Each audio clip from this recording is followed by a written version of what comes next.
All right, let's get this out of the way immediately. I have played Metroid Prime 4. I know about it. I can tell you for a fact that everything that everyone is saying about this game is wrong. It's perfectly fine. There's nothing all that wrong with it. It's a lot of fun to play. The art direction in particular is fantastic.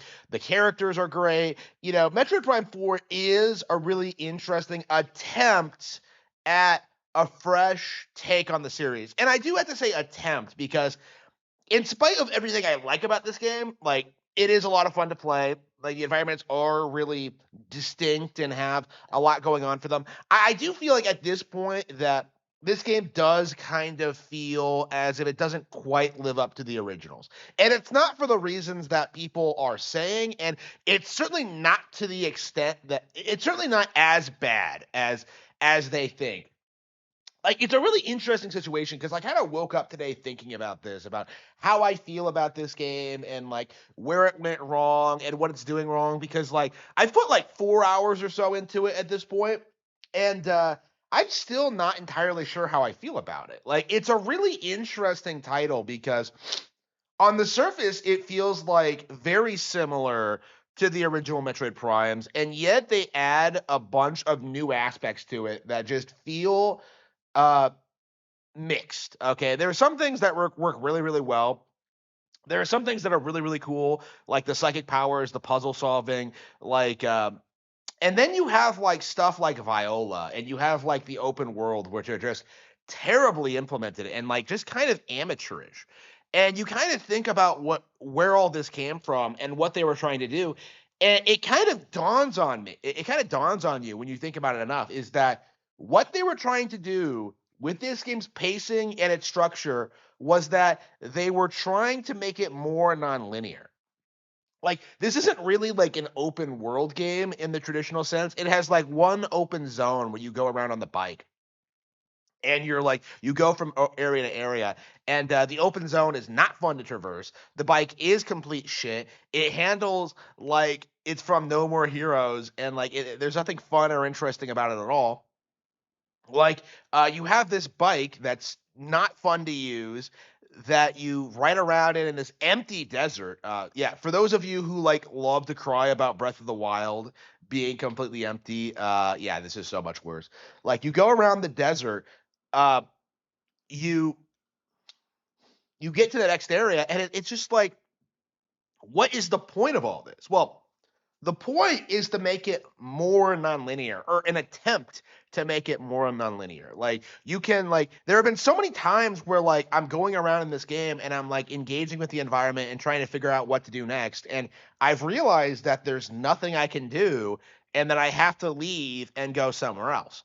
Like that's happened a couple of times already, where I once you get going in this game, once you get like the bike and you start exploring like the open setting, like you start realizing that like, wait a minute, I have to go to specific, like I have to explore, I have to find things in the open world, and it's like it's not fun. Like it doesn't feel as if it's like well structured or well thought out in that sense.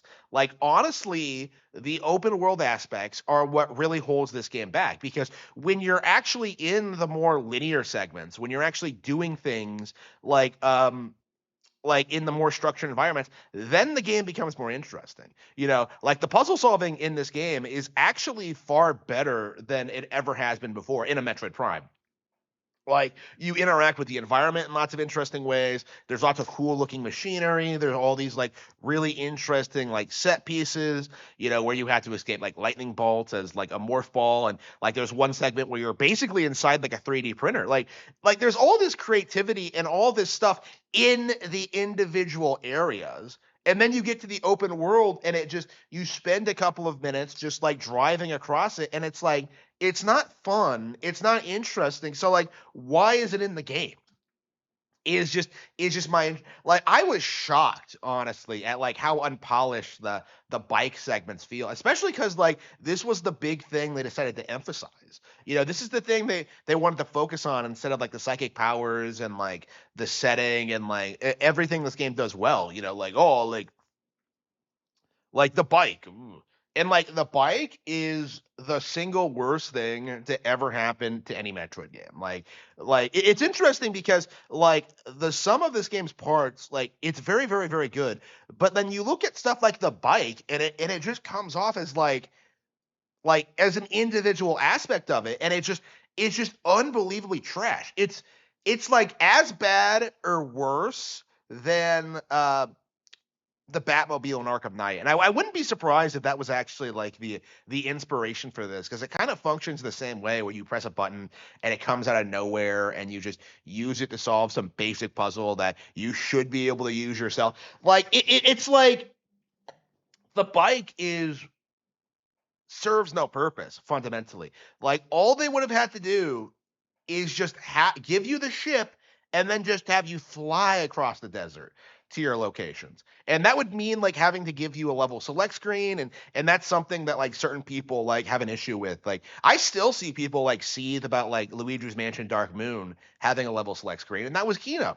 And this is a really good example of how a level select screen would be better than having an open world. But the reason they went with the open world is because a lot of people have this mindset that an open world is better and more natural, when actuality the level select screen serves a practical purpose and absolutely should have been utilized in this specific instance. Like there is no justifying the bike. Like absolutely none. Like it's not fun to use, it's not cool, it doesn't have any like significant story uh like significance. Like it's just some random bike that like Samus comes across and she's just like, I'm gonna ride that. It's like she's a biker girl now, which is kind of cool in that sense. I can see her liking bikes, but at the same time, like wasn't built up very well, wasn't used very well, isn't implemented well, and like that does need to be talked about. And it's it's interesting, looking at the reception to this game and looking at people talk about this, and like seeing how many people are like not talking about how awful the bike is, and instead like hyper fixating on like stupid nonsense that doesn't matter, like the NPCs. Now, I will tell you, as someone who is like, I'm like 4 hours in. I've only discovered one NPC, Miles, who is not annoying, is perfectly likable, like serves a purpose in the plot, and really gives the game like its own fresh sense of direction. Because I keep seeing people do this thing where they're sitting there and they're just like, there have never been any Metroid NPCs in Metroid ever. Samus should be completely alone. And after having played Metroid Prime 4, that is completely laughable, because in a lot of ways you're more alone in Metroid Prime 4 than you have been in any Metroid game ever, because you're actually stuck on that planet. Like you're in this completely alien environment. There's all these weird life forms. They don't really You have no idea what's going on. There's no lore tablets. There's nothing going on. Like in a certain way, this game is more lonely and isolated than any other in the series. Like the Galactic Federation troopers are there, they exist, they're actual characters in the story, but at the same time, like they're not yapping in your ear or like being annoying or anything. Like they're just there with you. It's kind of a survival story in that sense. And that's a really interesting way to go about it, because it reminds me a lot of Metroid Prime 2, where like the Federation die before you get there, and you kind of have to go through like their encampment and like figure out like what was going on with like the ink and the setup. And it's like one of my favorite moments in any game ever is like learning about these people and seeing how fleshed out they were as characters. Like, I always really resented the fact that like I couldn't save them. And now in Prime 4, like we have the opposite situation in which we actually get to help the Federation. And I, as a longtime fan, like really appreciate and welcome that. Like I'm very much pleased with how they implement the Federation in this. I'm very glad that they all have unique character designs and not generic characters. They're more likable than the troopers in Other M, for sure. And by the way, that's another thing that people need to understand. This game is better than Other M. It's written better than Other M. There's just no getting around that at this point. So, Other M, like Metroid Prime 4, does have a lot of things going for it. There is a lot of things to like about it when it comes to like its plot, its structure, its mood, its vibe. Like the gameplay aspect is fine, boss design is fine, like enemy encounters are fine. Like it feels like it has like lots of really good things going for it. Top tier even, but it is very much bogged down by the decision to make it open world. It's a lot like Metal Gear Solid 5 in that sense, where like having an open environment, like where all these things can happen, like it doesn't benefit the actual gameplay at all. It doesn't benefit the story, it doesn't benefit the pacing. Like Metroid Prime 4 should have had a level select screen, and it should have been like it should have removed the open world. Like that's all I can like really say about this game at this point is that like the bike and the desert just take away from what really should have been this tightly woven interesting experience. Like I don't understand why they felt the need to do this. And I do think it is because of just how often in the past 10 years, people have seethed about level select screens. Metroid Prime Federation Force is a really interesting example because that is a game that does have a level select screen. And what do you get? You get a lot of mission variety. You get a lot of objective variety. You get a lot of different environments. You get a lot of different situations, right? Combat focused, like, explorate. Like, there's so much that happens in Federation Force because of the mission select screen. And I do think that that's something that a lot of people really need to understand. Like Metroid Prime Federation Force was better than this. Like that is something that I think a lot of people are going to be sleeping on in regards to this game. I think a lot of people haven't really thought about Metroid Prime Federation Force. They don't understand like the game's appeal or what it's done. But I think Metroid Prime Federation Force did a great job like selling people on the Galactic Federation. I think it had a lot of variety. I think it was a great multiplayer game. Like there's so much about Federation Force that's just amazing that did a lot to set up this game actually. And Prime 4 in comparison doesn't seem like it really does the same. And honestly, like looking back on it, like why were the Federation Force not established characters? Like maybe these new like Galactic Federation characters wouldn't be so like reviled if they were introduced in Federation Force first and then brought on board with this. But like I mean, but like honestly, let's be real here. I think Metroid is now that IP that everyone's gonna complain about no matter what. Because seeing the people complaining about like my isolation, my NPCs, like it really does feel as if like people are stuck in this mindset as to what they think Metroid should be instead of like talking about the fact that, Metroid Prime is a spin-off. That it's always had a radically different direction, that it's always had a different tone, that it's always had like a different vibe, that it's always had more of a focus on the Federation, that like you're seeing people now say that like, well, the original Metroid Prime wasn't like that, and I'm just like, how many Metroid Primes have we gotten since then? Like two Hunters, three Federation Force. Like the Federation being more involved in these games has been like a staple of the Prime series, like for decades now.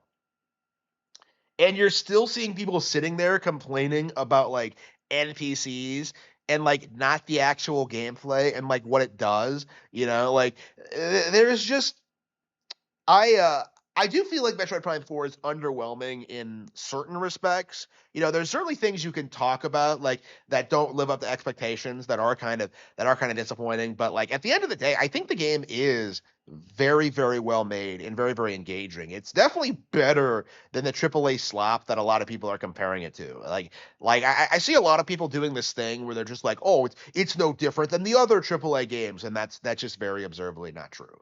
Like it's still a Metroid Prime game. It still has Metroid Prime like gameplay in it. It's just that they tried to expand it, and the expansion didn't necessarily work as well as they probably should have. Like that's kind of my mindset. Like with this game, it's just like it feels like some of the decisions they made were entirely due to like wanting to avoid backlash. Like if they didn't have an open world and they had a level select screen, you just know that people would be seething about it and saying the game sheeped out. Like just like they did with like Dark Moon versus Luigi's Mansion 3. Like even though Luigi's Mansion 2, that structure gave you the ability to go through like the same mansion multiple times and enjoy the same location longer without it just like like you do in an actual house, like instead of just going through a floor once like in Luigi's Mansion, which feels very stilted and unnatural. So like there's it's interesting like looking at this game and like thinking about like how easily a lot of these problems could have been fixed. And like I do think we do need to blame the fans for it, like I think if Federation Force was better received, like they would have been able to implement some more of those aspects in it. Like, I keep seeing people say that like the Federation don't do enough, but like, in Federation Force, you were bitching about them doing too much. Like the simple reality is, the core issue of this like of Metroid Prime 4 is that like the fans are unpleasable. Like the game isn't bad at all. These guys are complaining about a game that's got like an 80 on Metacritic, which I think is perfectly reasonable. Like this isn't as good as like Kirby Air Riders. It's not as good as Mario Kart World. It's I don't know. I think it's probably better than like the base game Bonanza, but not the DLC. Like this game isn't as good as a lot of the other Nintendo Switch games that came out this year, but like it's certainly not bad either. And that's kind of my mindset looking at the backlash is that like you're complaining about a game that's not bad. And like obviously there's definitely this mindset that like yeah, it's not as good as it could have been and that's kind of disappointing, but like at the same time like it's good, it's genuinely good. Like yeah, you can argue it's not as good as other Metroid Prime games for a variety of reasons, but like at the end of the day, it's a new Metroid Prime game and I'm enjoying playing through it like regardless, like it's still perfectly playable. I'm still enjoying it. There's plenty of things to like and appreciate about it. And as a result of that, I don't really see any reason to complain about it the way that a lot of other people have been doing.